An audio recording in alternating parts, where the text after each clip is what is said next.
guys! If you follow me over on Instagram and my blog, I'm sure you will know I absolutely love matcha. So today I thought it would be fun to do a video all about matcha. I'm going to tell you what it is, how it's used, and I'm going to share 3 recipes with you today that feature matcha as a key ingredient. So for today's video, I have partnered up with the Matcha Reserve, who sells super high quality ceremonial grade Japanese matcha. So big thank you to them for sponsoring today's video, and let's get started straight away. So matcha is essentially powdered green tea, and it is different from your kind of standard green tea because the tea leaves that are used, or tea plants that are used to make matcha, are covered a few months before harvest so that they grow in the dark. Letting them grow in the dark increases chlorophyll production, which is the stuff that makes plants green, and it also encourages the production of some other beneficial things like theanines, for example. Matcha tea is actually one of the most antioxidant-rich foods there are. So after the leaves are harvested, which is done by hand, they are then dried and crushed into a fine powder with stones. So the Matcha Reserve sells Japanese tea, which is of the highest quality available. Their matcha is certified organic and imported in small batches so that you're always sure that your batch is fresh. You can tell by the color of the matcha kind of how high the quality is. A good quality matcha will have a very kind of vibrant green color, whereas a lower quality matcha will have more of a brownish hue. So that's kind of how you can tell what the quality is. Now the best kind of ceremonial grade can be just drunk as it is. You don't really need to add anything to it. It's really tasty. Whereas some of the kind of lesser quality matchas are a little bit more bitter and are better to use in baking, for example. Matcha has some great health benefits. Like I mentioned, it's full of antioxidants, which are great for the body in several different ways.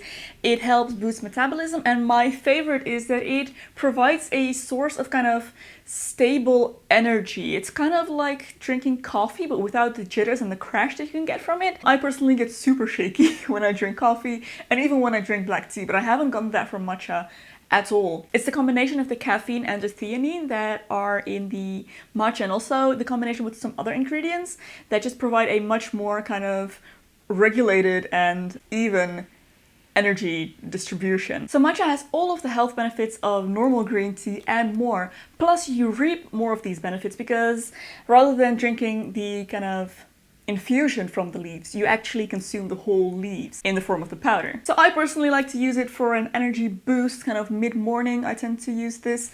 It can provide energy for up to 6 hours, so I don't like to drink it too late in case it does keep me up. So speaking of cups of matcha, the way I like to drink mine is in a matcha latte. So that is actually going to be the first of 3 recipes that I share with you today. I'm going to show you how to make a matcha latte, I'm going to show you how to make matcha and chocolate energy balls, and I'm going to show you how to make strawberry matcha cupcakes. So let's get into the recipes. For my matcha latte, I'm going to start with about half a cup to a cup of soy milk in my milk frother, which I'm going to turn on and let it heat up and froth up my soy milk.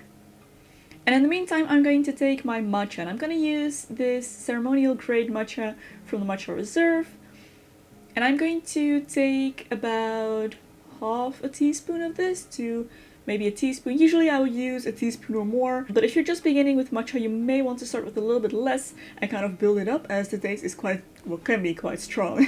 So I'm going to add a little splash of water that is cooked to about 70 degrees. So I'm not going to let it boil completely.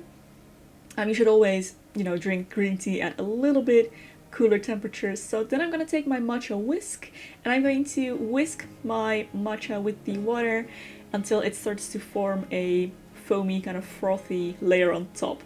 If you don't have anything like this, you can use a common whisk or just stir really hard with a spoon.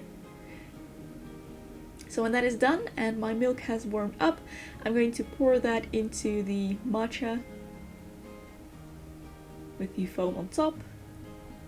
And then I always like to kind of stir it through to bring some of that gorgeous green color to the top, just because I think it's really pretty.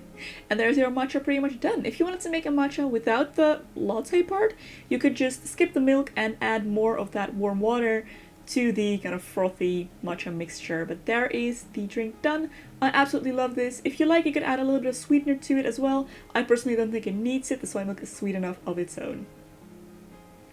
So the next recipe is going to be matcha and chocolate energy balls. So for that I'm going to start with 250 grams of pitted dates. I prefer to pit them myself just to be sure that there are no eggs inside. I can check them. So when that is done, I'm going to add 125 grams of unsalted and unroasted cashews. Transfer those into a food processor. And then I'm going to add a tablespoon of honey. Now if you don't want to use honey, you could use agave syrup or maple syrup, or your kind of favorite honey substitute.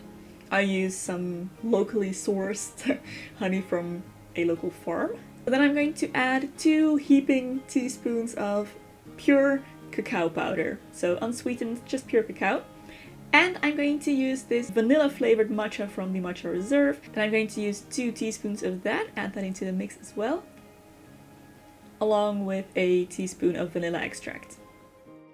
So then I'm gonna turn on the food processor and I'm gonna let it run until the mixture forms a kind of ball. This can take a while, don't be discouraged. Just let it go and it should, after a while start forming this kind of ball, doughy consistency. That's when you will know that it is done.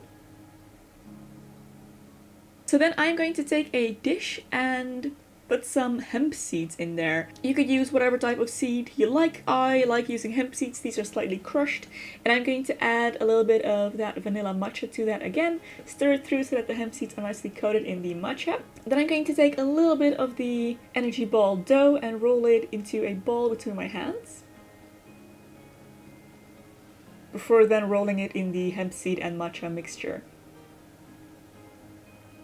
This will make the hemp seeds and the matcha stick to the ball, and then I'm gonna keep doing this until I've used up all of the dough. Depending on the size of the balls you make, you can get more or less balls out of this. I got about 20 out of this, I think. So then I'm gonna pop it in the fridge for at least an hour before serving, and there are your energy balls done. Now these make an absolutely wonderful pick-me-up or kind of midday snack, plus they are super healthy, so definitely a guilt-free snack. A little bit less guilt-free, but very delicious, are going to be the strawberry matcha cupcakes. So to start, I'm going to add 2 cups of flour, 1 cup of sugar, a teaspoon of baking soda, half a teaspoon of salt, into a bowl, and I'm going to mix all of this together well, before then taking 1/3 cup of freeze-dried strawberries. You could use fresh, but I don't really like the texture of strawberries when they're baked. They get kind of slimy, whereas the freeze-dried ones stay nice and chewy, so I prefer to use those. So I'm going to chop these into kind of medium or smallish chunks and add them to the mixture as well,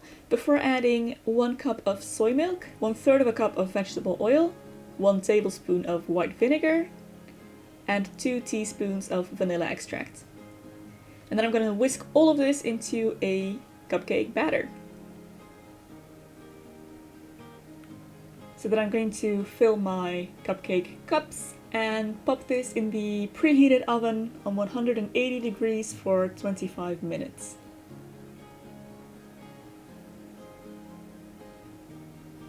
So when they are done, I'm going to take them out and let them completely cool off. And in the meantime, I can make my frosting. So for that, I'm going to take 100 grams of vegan butter and 300 grams of powdered sugar. And then I'm going to add 1 teaspoon of this strawberry matcha powder.